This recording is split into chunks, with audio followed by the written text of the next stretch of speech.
One of the controversial issues currently doing the rounds in Philippine social media is the following clip from Director Darryl Yap's Maid in Malacañang.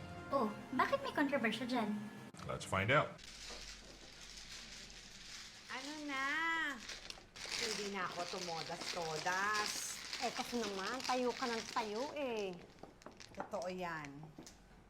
Maswerte talaga ang nakaupo.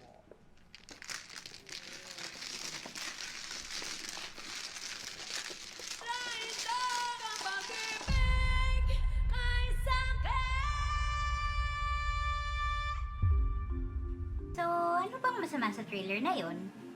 This trailer drew criticism due to its depiction of former President Aquino playing Mahjong with some nuns during the final hours of the Marcoses' flight from Malacañang. According to many, this was tantamount to historical revisionism as the said event did not have any basis in fact. Pero sinagot naman niya ni Direct Darryl, di ba? Sabi nga niya sa post na to, nag-research daw yung team nila, tapos ito yung nakita. In this 1988 magazine, mababanggit po ang pangalan na pinakamalapit na madre kay President Cory. Her name was Sister Christine Tan. Mababanggit din po dito na siya ay nagmamahjong. Okay, fair point. But does the magazine cited in fact support Yap's claim? Let's take a look at what the article said. So in the article in the Grotto of the Pink Sisters by Ann Nelson, we can see here the president makes frequent weekend retreats to the Grotto of the Sisters of Perpetual Adoration, a community known locally as the Pink Sisters, for the color of their habits. It also states that Aquino grew especially close to Sister Christine Tan, perhaps because they shared a similar well-to-do Chinese mestizo background. Oh, sino naman tong si Sister Christine Tan? Great question. Let's take a look at the following video. Nowhere is the Philippines' economic and political crisis more apparent than in Manila. In neighborhoods like Leverisa, located in the heart of the capital, just 20 blocks from the American Embassy. 2,000 to 3,000 families live here in desperate poverty.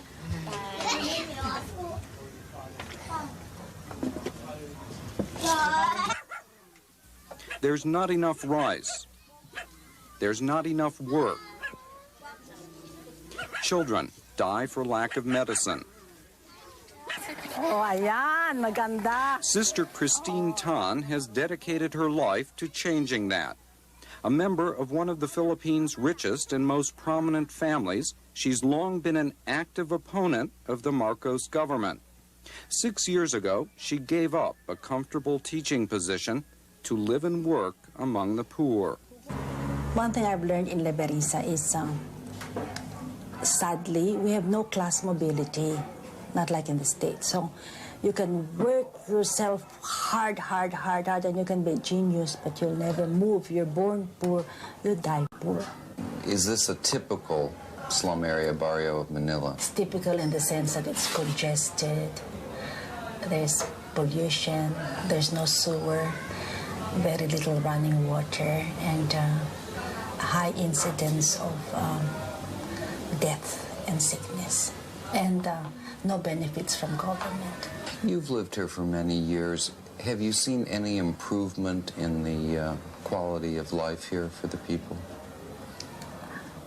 Nothing. Worse, much worse. Why? For 6 years. They're much poorer, they're much hungrier, they die faster, they're killed faster, they've less to eat, they're less freedom.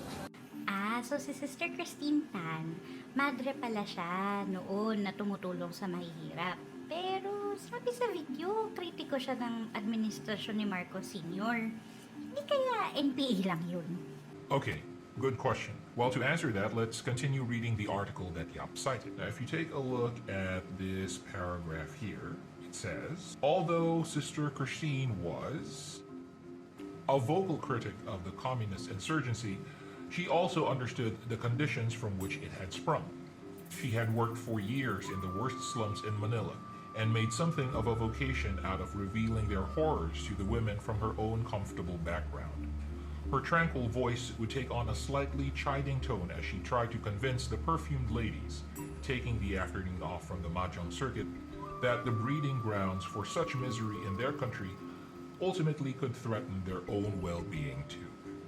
O ayun no, kita mo, sabi ng article, taking the afternoon off from the Mahjong circuit. Eh di si Sister Christine naglalaro ng Mahjong. Well, it would seem that Director Yap also understood the highlighted sentence to mean that it was Sister Christine who took time off from the Mahjong circuit, thereby implying that she played Mahjong with late President Cory Aquino. However, is this actually what the article says? Let's take a look. Now, as you can see here, the subject of this paragraph is Sister Christine. And, as a result, the pronouns in the succeeding sentences, she and her, refer to Sister Christine. The source of the misunderstanding here lies in the present participle phrase, taking the afternoon off from the Mahjong circuit. Present participle, ano yun? In grammar, a present participle is a word that is from a verb, ends in ing, can be used as an adjective or used to form a verb tense. To see this in action, let's have a sentence that goes, the man saw his girlfriend at the beach. Now, let's insert the verb phrase, relax on a chair. We can do this by changing the form into relaxing on a chair. Now, where would you put this present participle phrase? Well, depende. Sino ba sa kanilang nagre-relax? Yung babae o yung lalaki? Right. If it is the man, then we place the present participle immediately after the man, resulting in the sentence, the man, relaxing on a chair, saw his girlfriend at the beach.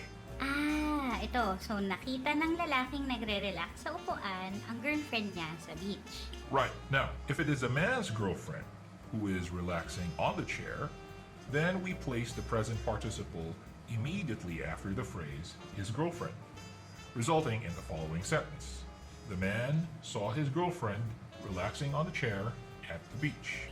Okay, so nakita ng lalaki ang girlfriend niya na nagre-relax sa upuan sa beach. Tama na yon? Right. Ano ba yan? Bakit hindi na lang sila kasi pareho mag-relax sa beach? What this all illustrates is that present participles modify nouns which immediately precede them. Let's apply this concept to the article in question.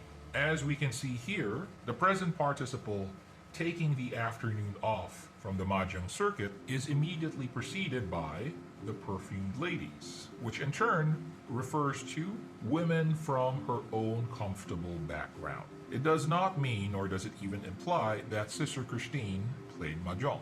Okay, so tama sa grammar, no? Pero hindi kaya iba naman yung gustong iparating ng author? Well, the author of the magazine article in question, in response to an email by Facebook user Elmer Layson Baldesano, wrote, Dear Elmer, if you read the actual text, my piece says that Cory Aquino visited the nuns for the purpose of meditation and prayer. It then says that Christine Tan spoke to ladies from her own comfortable background who played Mahjong about the problem of poverty in the Philippines. It sounds as though Mr. Yap read the piece too hastily and conflated two sentences. There is nothing in it that says that the nuns played Mahjong with Cory Aquino or anyone else. In a rather lengthy response, Yap replied, I have biases, and my biases have helped me interpret those contexts into imagining what was now a hotly debated Mahjong scene in Maid in Malacañang. I will not apologize for what I understood, how I understood, what I want to understand. I found what I want others to understand as well. See a connection. And didn't say, yes, but for me it suggested the thought. It quenches my search for something that will make my film irresistible to people like these kakampings. The author can only explain it now for us, but she cannot understand and interpret it for us, for me. I am not a curator of history, I was telling a story. The other side of the story from the people who experienced it firsthand. It's a story that has been kept from being told because of political maneuvering. To which Professor Nelson answers, Artistic license is one thing, misquotation is quite another. His response sounds like someone who is misrepresenting my article for his own purposes. This is bad practice. Wait. So, ano naman yung artistic license na yan? According to Cambridge Dictionary, artistic license is the way in which artists or writers change facts in order to make their work more interesting or beautiful. So ayan no, pwede naman talaga ibahin ng artist yung facts para maging mas interesting yung ginagawa nila. Ano ngayon yung masama dun? Well, it depends on the purpose of the art. If the purpose of the art is simply to entertain, as in, for example, works of fiction, the artist has a lot of leeway in his distortion effects. He can write about flying supermen, supernatural nuns, or even nuns playing Mahjong during the EDSA revolution. However, if the art holds itself out to be a truthful retelling of the other side of what went down during the EDSA revolution, then it is important to remain faithful to the facts. Otherwise, the art should not hold any historic value and is simply propaganda. Teka, so ano ba yung layunin talaga ng pelikulang ito? Fiction or non-fiction? Kathang isip o katotohanan? Let's leave that to the audience to decide. One thing's for certain, you can't be both at the same time. Now it goes without saying that playing Mahjong is not inherently wrong, as is making a film about the history of EDSA from the perspective of the Marcuses. What is wrong, however, is twisting information in order to suit one's agenda. That's misrepresentation. In this digital age, it's important to check whether the information we come across is supported by evidence and not merely by bias or conjecture. It's also important to do your own thinking in weighing the value of this information instead of relying on popular opinion. If we truly want unity, let's do away with our need to be right and instead focus on being open to the possibility that we might be mistaken. It's okay to be wrong. Being wrong does in no way diminish our value or sense of self as people. Remember, we will never learn if we first don't acknowledge our mistakes. Till next issue, see you in the comments below.